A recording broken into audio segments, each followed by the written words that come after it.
میکنی خب شروع برخطا نمیشین خدا شروع. معرفی میکنه یک ذره بلندتر صحبت کنید. بسم الله الرحمن الرحیم. به نام خداوند بخشنده و مهربان. نام فرامرز ولد عبدالعزیز، متعلم صنف نهم از بکوچی کرده میشه، موجود و ولایت هرات، سن ما 16 ساله.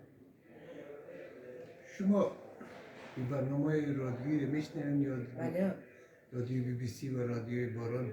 بله اینا میشنویم. برنامه رادیو باران صنف ما، خانه ما، مضمون ریاضی، فیزیک، کیمیا اینا رو پخش میکنه و ما هر روز ساعت 10 و 30 گوش میکشیم. در مقابل شما دیگه که گوش میگیرن بر علاوه خودت؟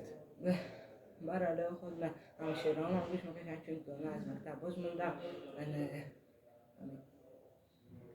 وقتی که ده یک بار مثلا که نشر میشن اگر شما میخواین چیز گرفتن نتانین یا صحیح نفهمین دیگه چی میکنین شما؟ هیچ دیگه همون که یک بار بسیار نشر آزادانه صحبت کن، چی آزادانه می‌داری؟ ما باید وقتی که نشر میشه ما قلم کتابچی همه کار بیشتر گوشی ها خود بزنن و صدا رو ضبط میکنیم. ما قلم کتابچی داریم برای خونو میگیریم و توصیه ما همینه که بیشتر از یک بار پخش کنم و صنفا بالاتر هم پخش کنم، چون که همشیران صنفا بالاتر هم همین توصیه هست. شما گفتین به گوشی ثبت میکنین. بله. بازی رو خودتون میشنوین یا برای بله دیگران؟ بله خود ما میشناسم. بعضی موقع هم شیرام وقت نمیکنم به زونا میشنوم. همصنفی ها خو همه چندین بار توصیه کردم و حالا اونا خیلی بالاتر رفتن. درجه سطح نمره رو خیلی پایین به ما برای اینا توصیه کردم.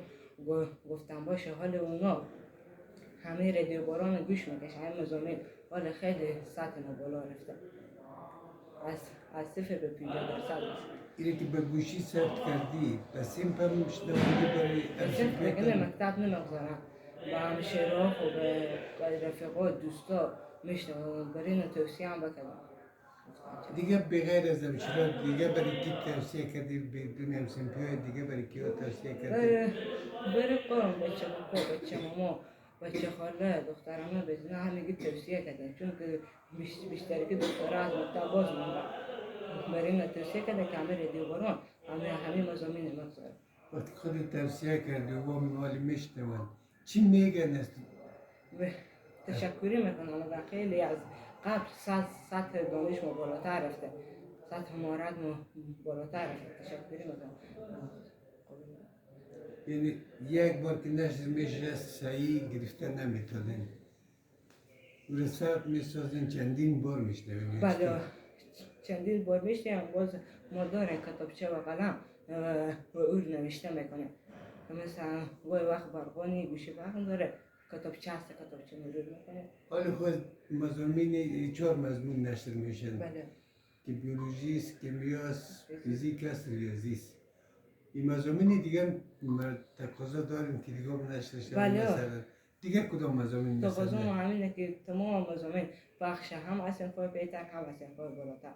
تقاضا ما همینه. بالاتر یعنی از این پده با بالا. از صنف 10 به بالا 10، 11 و 12 این هم بخشه. میگن دیگه مضامین با آسانی یاد گرفته میشن، مثلا چیز تاریخ، جغرافیا و دیگه کدام مضامین مهم است که هم درس ها شامل شود بغیر از این 4 مضمون؟ به غیر از اونا جغرافیا هم مهمه، انگلیسی هم مهمه، جیولوژی هم مهمه، کامپیوتر هم مهمه و غیره. جیولوژی و یا خود از این به دست شروع میشن. بله سمت نو خود نیست. خب و بعد از اون باز ما میگیم پخشه که ساینس مثلثات است و هندسه است. بله او ریاضی صنف نو. ریاضی در هندسه هم در بود ریاضی خود نمیشن. در بله. زمانهای ما جدا مضمون بود. بله خب بغیر از این دیگه چی پیشنهاد دارین؟ همه پیشنهاد ما همینه که وقت از این رو زیادتر کنه، مثلا 4 تا 5 تا پخش کنم، بعضا وقت نمیکنم که گوش کشم، همه تکرار بگذارم، یک مروری هم میشه برای ما و همونایی که نشیدم بیشتر. یعنی این ادامه بدیم یا توقفش بدیم؟ ادامه بده صنفا بالاتر هم پخش کنه. همشیرای شما چند سال است و گوش میگیرن تا صنف بله. چند خوانده بودن؟ یک همشیری من تا صنف نو خوند یک شیرم توصیف هشت که از مکتب باز مونده و یک توصیف ده ست همشیره ده. عرصهشان گوش میگیرن. بله تغییرات آمده ده چیزش. بله خیلی زیاد تغییرات آمده. کسی گم کمک میکنه اگر کدام چیز را نفهمین از رادیو یا کدام سوالش مشکل تر باشه. در خانه از کسی دیگه هم کمک خواستین یا از دوستا از کسی کمک خواستین؟ بله پدر مادرم که سوال ندارم. خب همیشه همشیران معلومه که سفر بالاتر از اینا کمک میگیرم. باز اگه نشد از استاد که استاد میگه هر سوال سخت داریم بیاریم پیش ما شما همین سوال سخت ما